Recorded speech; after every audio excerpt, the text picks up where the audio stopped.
Elestrals is now on TCG Player and people are itching to get into the game. Primary issue though is that though TCG Player is now live for the game, many staples like Altar, Gorgon's Gaze, and Poison Tipped Arrow are all sold out now at lower rarities. With that in mind, how does a new player get into the game with all this chaos?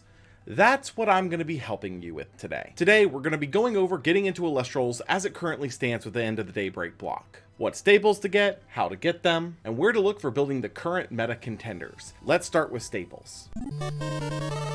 Realistically, starting out, there's only a small handful of cards that you're going to need for every single deck, but their power level is so much higher than any card you could play to replace them that it's not even funny. First up is Ambrosia. This is going to be a 3 of in basically every deck you ever play because not only does it heal you, it also lets you get away with wonky spirit math. When almost everything takes specific spirits and you have to give those up on occasion in a match, Ambrosia makes it so those cards will still be playable. Very often when a match is dead even, it's going to come down to who saw more Ambro. Next up is the main counter rune suite of Poison Tipped Arrow, Gorgon's Gaze, and Shield of Achilles. These 3 are going to make up the core responsive options for basically every deck, and unfortunately 2 of them are locked behind the starter deck wall. Shield of Achilles shouldn't be too hard to get 3 copies of since it was printed in base set and currently runs for about $150 to $2 on TCG Player, but Gorgon's Gaze and Poison Tipped Arrow still only have their regular non-foil versions printed in starter decks. This is going to get a little bit better with Moonrise, as the Posthumous starter has 2 copies of each, but currently the only way to get them are from specific starter decks or to buy them as singles off TCG Player. But as of the writing and recording of this, low rarity copies are sold out left and right at almost $5 a copy, which is ridiculous. The removal runes of Resting on Your Laurels and Earthquake should also be must grabs just because they are such a premium right now, with Laurels running you about $2 and Earthquake about $1, which you'll only need 1 copy of each thanks to the limited list. Lastly are a couple of Elestrals that see play in most decks. Astrabbit is the first and probably the most important of these. A 5 defense wall that is effectively Pot of Duality every turn is insanely powerful while setting up, and you'll probably see this in every deck, so 3 copies is a must, which luckily singles for this one are more available than the counter rune line. Eddy would be the other must-have, being one of the most reliable outs to basically any 1-drop Elestral by being able to choose what stat you're swinging over. There is a very small handful of Elestrals that can beat Eddy on both stats, and even those Eddy standardly can trade into. This one should also be under $1 for a single since it's a common from the most recent set. Moving on to my suggested pickups. These are not going to be required by every deck by any means, but having copies on hand to use as an option is going to put you in a much more comfortable position when it comes to deck building. Starting off with Nog. Nectar of the Gods, if you're coming from any other card game, reads nuts, being 2 spirits for a draw 2.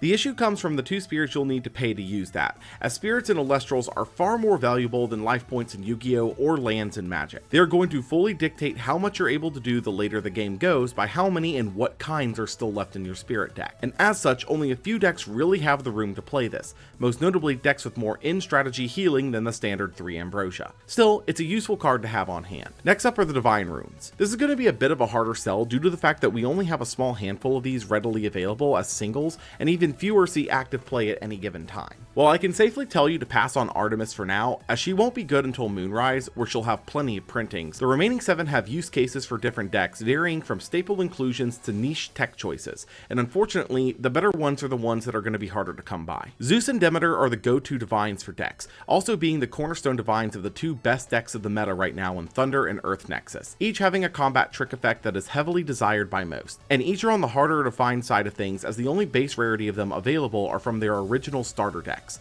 though Demeter does have an artist collection version that is still reasonably priced. Aeolus would be the last of the harder to get ones to consider, namely if you're playing a win strategy and it's effectively a searcher for all 1-cost wins and a Nexus bank, so if Wind is on your mind for a strategy, you'll want him too. As for the other divines, Hephaestus is almost never used outside of a single copy as a Nexus bank for fire, so he can be passed on if you don't have the need.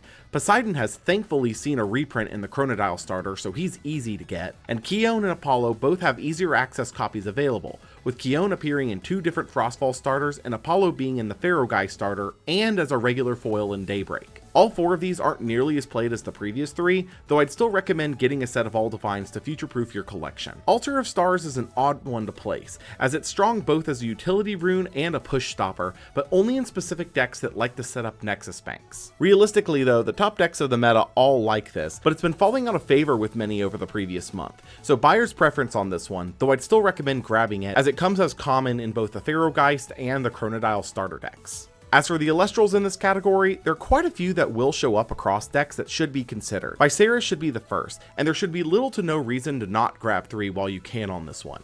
It's a staple attacker that can snowball your game state to levels not answerable, but unfortunately falls victim to most back row in the game, though this does get a lot better in Moonrise with Hurricane. It recently had a common printing in the tournament packs, and is at the time of this recording sitting at about $3, so I'd grab a playset while it's still easily grabbable.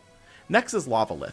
I'm sorry to say that this is the first and truly only expensive card on our list, and it's because for a while, Lavalith was an auto-include 3 of in every deck in the game and only came in 1 holo printing in Frostfall. It has since been limited to 1 copy per deck, which has hampered its usage a ton, but still remains the most expensive regular foil in the game because of that stint at $20. As such, while he's not required by any means, if you're looking to play a deck involving any fire cards, he's going to be an auto-include. In a similar vein, Arcolith is one of the most powerful 2-drop Elestrals because of its spirit recursion on board, letting you front load your invoke and counter runes, or just lets you pump out an insane amount of damage.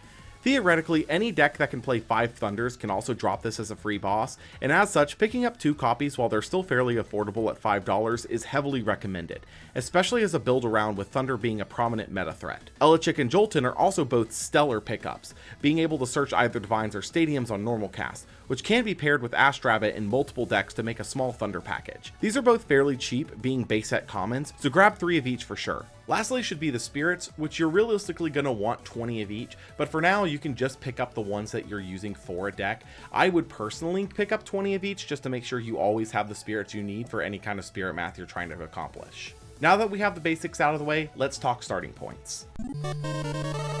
Normally, my biggest recommendation would be going to the official Elestrals Twitter page. They post deck lists from every major tournament that happens through their site, and as such have a lot of great starting points for decks to start out with. But for the sake of argument, we're just going to pick a couple here and go into detail. Obviously, the biggest 2 that we could be talking about are Thunder and Earth Nexus, which are the current big 2 of the format. The primary issue for these strategies right now is going to be the availability of staples on TCG Player, but it can be offset slightly by grabbing the right starter decks. Earth Nexus's path is pretty straightforward for which starters to pick up, being 1 Centarbor starter for the Earth Core and PTAs, and a Chronodile starter for the additional Ambrosias, Gorgons, and Altar, along with some great water pieces like Eddy and Tsunami, using TCG Player to fill out the deck beyond that. Here is a deck list that you can use to get a starting point for it. Thunder is a bit more rough, as while an Imperial starter deck for the basic Thunder Core and a Chronodile starter for staples does start you out well, you'll be missing a pretty critical piece in the PTAs, so you'll either need to be ready to fight for them on TCG Player, or just grab a Centarbor starter as well, since you're probably going to want the Earth pieces eventually too. Here's a starting deck list for you to go off of. As for your most affordable way into the game, Chronodile, while not a full meta strategy, is quite competent as a starting strategy, and as such, picking up a Chronodile starter with any of the PTA starters, being Centarbor or Pharaohgeist, is going to give you a great starting point. Here's a Chronodile list for you to also get started with. And that's kind of the main gist of things. Honestly, the biggest thing right now is going to be the availability of certain staples on TCG Player, but I truly do think that that's going to be resolved just with more time, so more people have time to list, as well as the upcoming Posthumous starter deck, which is going to have both PTA and Gorgon's Gaze in it at 2 copies each. Hopefully you can use this as a jumping off point, and if you're looking to pick up cards from the Elestrals main site, my affiliate link code is going to be in the description of this video, and buying off the site with that affiliate code does help to support the channel with us making you more content. As for where to play with your new cards, the official Elestrals Discord does host weekly casual tournaments via webcam play that you can use to kind of dip your toes into the game, as well as a once a month webcam tournament for the more competitive side of things. With all of that said, we hope to see you on the battlefield soon. And here's to the next year of an incredibly wonderful game. Take care.